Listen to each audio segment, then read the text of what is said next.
Hi, my name's Nick Grantham. I'm a CPA in Texas, and in today's video, we're going to be talking about the Schedule C for anyone who is self-employed or receiving a 1099-NEC.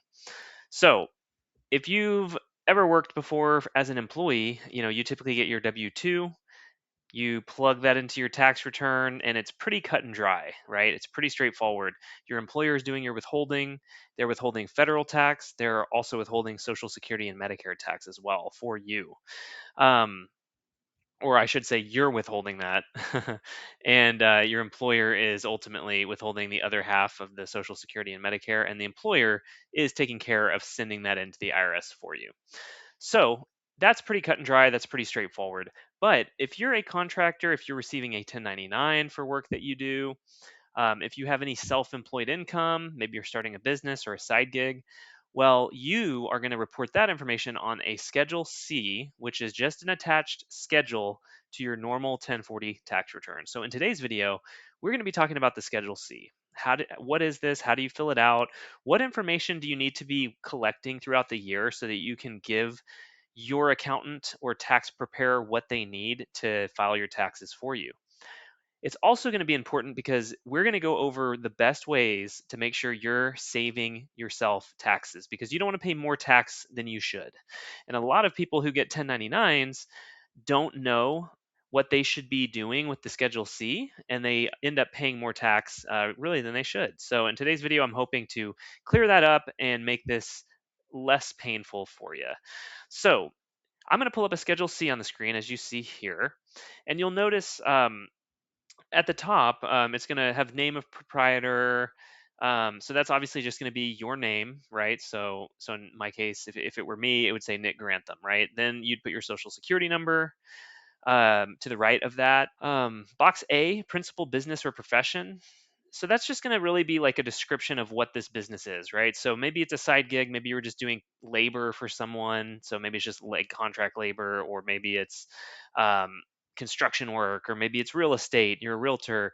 It's just going to have a description of your business activity, and then to the right of that in box B is going to be the basically the business code, right? And so there are hundreds of different codes for the business activity that you're in, and so whoever's prepping the tax return for you should be able to get that data in there for you. Line C is where you would enter your business name. If you had a DBA or an LLC, for example, that's where that information would go.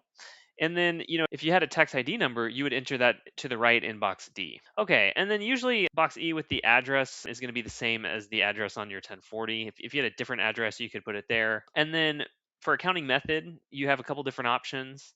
The cash method is what most small businesses, or if you're just a, sole prop, if you're just kind of doing a side gig, it's going to be cash method. That's where you're just recording your income and expenses as the cash hits your bank account, right?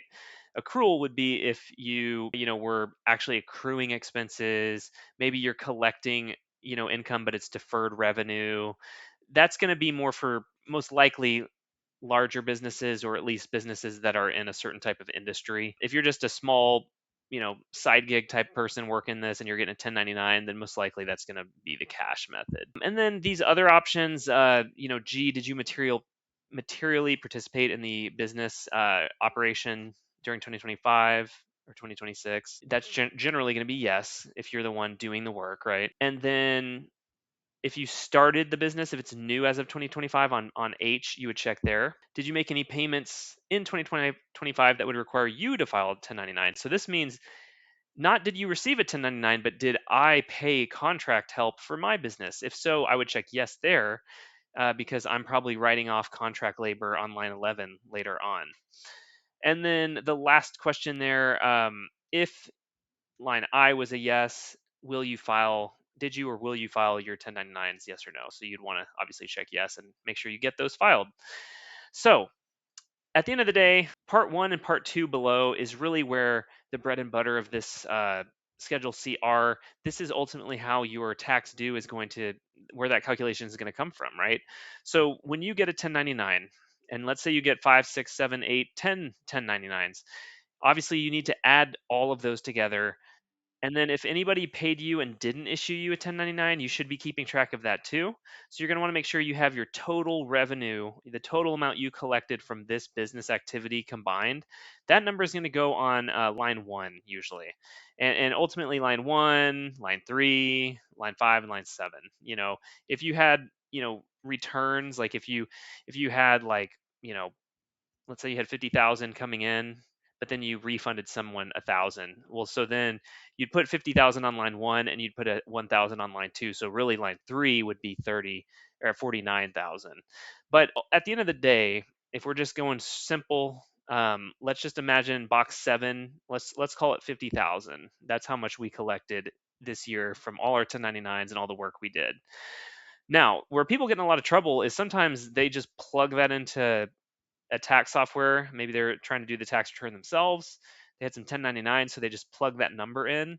And the issue with that is all of a sudden, then your tax is based on that 50,000, but really you probably had some expenses and some out of pocket, costs that you should be able to count against the 50,000 to lower your net income number. And that's what part two is. So you'll see on the Schedule C, there's part two where it has a list of expenses. We've got advertising, car and truck expenses, commissions and fees, contract labor, depletion, depreciation, employee benefits, insurance, interest, mortgage interest, legal and professional services, office expense, pensions, rent and lease, repair and maintenance, supplies, taxes, travel, meals, salaries and wages paid to employees, and other expenses. So the list goes on and on and on. And the big thing here is you just want to make sure throughout the year you're keeping up with any and every expense that you had related to this business activity, right? For a lot of people, it's mileage, okay? You may have to go visit clients, right? Or you may have to go pick up supplies at Lowe's or Home Depot. So you want to be tracking your miles, right? You want to make sure you're getting that mileage deduction, 70 cents per business miles. It's a big, nice deduction. So that's important. Things like your cell phone, maybe your internet, if you have a laptop or something for the business, supplies. If you're in construction, obviously you're buying all kinds of you know supplies. If you're in farming, you're going to have tractors, equipment, tools. You know, and by the way, farming would go on the Schedule F instead of the Schedule C, but it's essentially a very similar form. It's kind of the same idea. And ultimately, you would be making sure to include any and every expense that's deductible that's business related. So the part two has kind of the common expenses, but there are a lot of expenses that aren't on this list, that would go on 27B under other. And if you look on page two of the Schedule C, it will actually list kind of at the bottom there. It'll list your other expenses. So things like dues and subscriptions, tools, travel. I think travel's on, it's on part two, but just anything at all like that's not on this list that's business related, it would show up on the other expenses part, like miscellaneous items, just things like that. So we have a common deduction worksheet that we will attach to this video so that you can see some of the common deductions for someone who is self-employed. Okay, and that's gonna just help kind of jog your memory on things to make sure you're paying attention throughout the year and not missing out on anything. Because at the end of the day, whatever that line 31 shows, that's what you're paying tax on. But before we get to line 31, let's go back to line 30. That's another big one I like to mention. That's the home office deduction. So if you have a dedicated workspace in your home, what we can do is we can actually divide that workspace divided by the square footage of your entire house, and we get a ratio, we get a percentage, and then you can use that percentage. You can either use it the actual method where you take that percentage and you multiply it by, let's say, your annual rent, or if you own the home, you'd multiply it by your mortgage interest, property taxes, insurance, and then also things like electric bill, water bill, you'd even depreciation on your home. We'd take that percentage multiplied by all those annual totals, and we would get a deduction for the home office deduction. Or the simplified method would basically be where we just get like $5 a square foot. So if you had 100 square feet times by five, you could get $500 on line 30 as a deduction.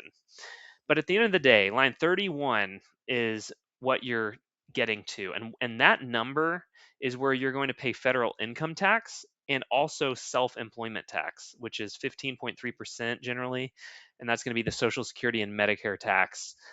So obviously, like let's say that line was $25,000 after, I had 50,000 come in, but I was, after all my expenses, I'm down to 25,000. Well, I'm going to end up paying around, a little less, somewhere between like 3,500 and 3,800 in self-employment tax. And that self-employment tax is the Social Security and Medicare tax. It catches a lot of people off guard. Um, but you've got that tax, and then whatever tax bracket you fall into, whatever that marginal bracket is, then that 25K is going to be taxed, also the federal income tax.